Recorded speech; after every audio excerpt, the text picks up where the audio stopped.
পাখি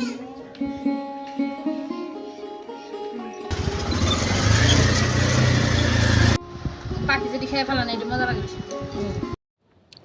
আসসালামু আলাইকুম, সবাই কেমন আছেন? দেশ এবং বিদেশে যে যেখান থেকে বসে আমার ভিডিওটি দেখছেন, আশা করি আল্লাহ তাআলার অশেষ রহমতে সবাই অনেক অনেক বেশি ভালো আছেন। আর আমি কিন্তু এখন পর্যন্ত সুস্থ আছি, আমি এখন মোটামুটি ভালো আছি আগের চাইতে। আর এটা হচ্ছে ঈদের 2 দিন পরে আর কি আমি আমার বাবার বাড়িতে যাচ্ছিলাম বড় নাতিনকে সাথে নিয়ে। আর এই তো দেখতে পেলেন ছোটো নাতিনও কিন্তু আমাদের সাথে যাওয়ার জন্য রেডি হয়ে গেছে, কিন্তু ওকে নিয়ে তো রাখা যাবে না, হচ্ছে মাকে ছাড়া থাকতে পারে না। তো যাই হোক, ওকে হচ্ছে ওর নানা টাকা দিয়ে তারপরে হচ্ছে রেখে গেল। তো যাই হোক, আমরা কিন্তু বাড়ির থেকে বের হয়েই এই তো একটা অটোতে উঠে গেছি। আমাদের বাড়ি থেকে কিন্তু অটোতে উঠে মানে বাস স্ট্যান্ডে যাইতে হয়। তো যাই হোক, আমরা কিন্তু অটোতে করে বাস স্ট্যান্ড পর্যন্ত গিয়েছিলাম। তারপরে তো আমরা কিন্তু আবার বাসে উঠে গেছি। আর আমার বাবার বাড়ি কিন্তু অনেক দূর, 4টা গাড়ি চেঞ্জ করে তারপরে হচ্ছে আমার বাবার বাড়িতে যেতে হয়। তো যাই হোক, এখানে তো আমরা বাসে উঠে গেছি। আর এই বাস থেকে কিন্তু নেমে আবারও আমাদের আরেকটা বাসে উঠতে হবে, তারপরে আবারও অটোতে করে আমাদের বাড়িতে যাইতে হবে। তো যাই হোক, এই তো দেখেন নুরায়াত কিন্তু ঘুমিয়ে পড়ছে।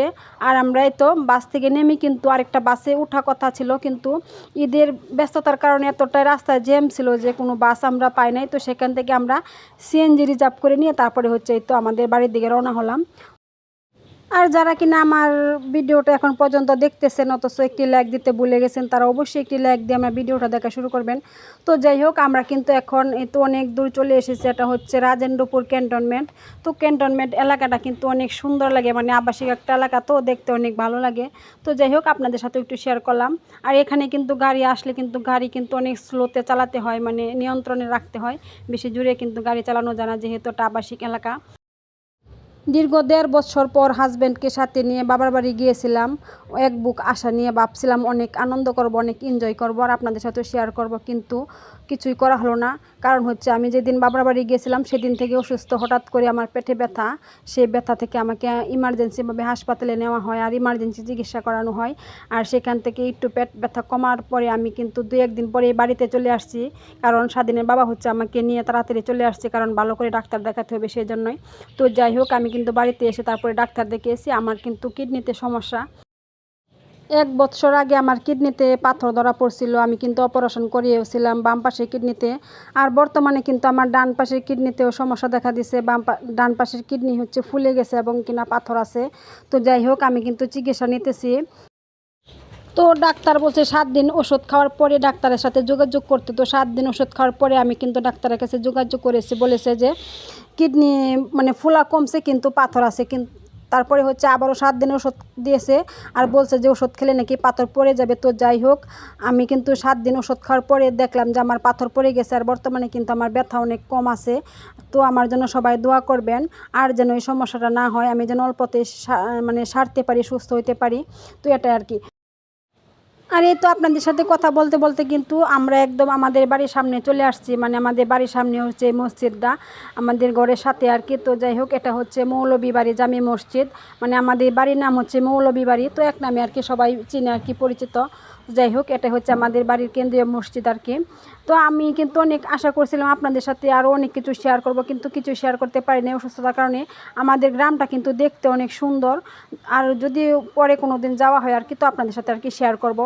তো আজকে আর বেশি কিছু শেয়ার করতে পারলাম না, কারণ এ তো আপনারা জানেন যে আমি অসুস্থ থাকার কারণে আর কিছু কিন্তু শেয়ার করতে পারি না বাড়ির ভিতরে কিছু। তো এটা হচ্ছে মানে একদিন পরে আর কি আমার ছোটো বোন হচ্ছে মানে জাম নিয়ে আসছি গাছ থেকে পেরে। তো এখন হচ্ছে সবাই মিলে আর কি জাম ভর্তাটা খাবো আমার মায়ের হাতে, আমার মা হচ্ছে জাম ভর্তা করে দেবে।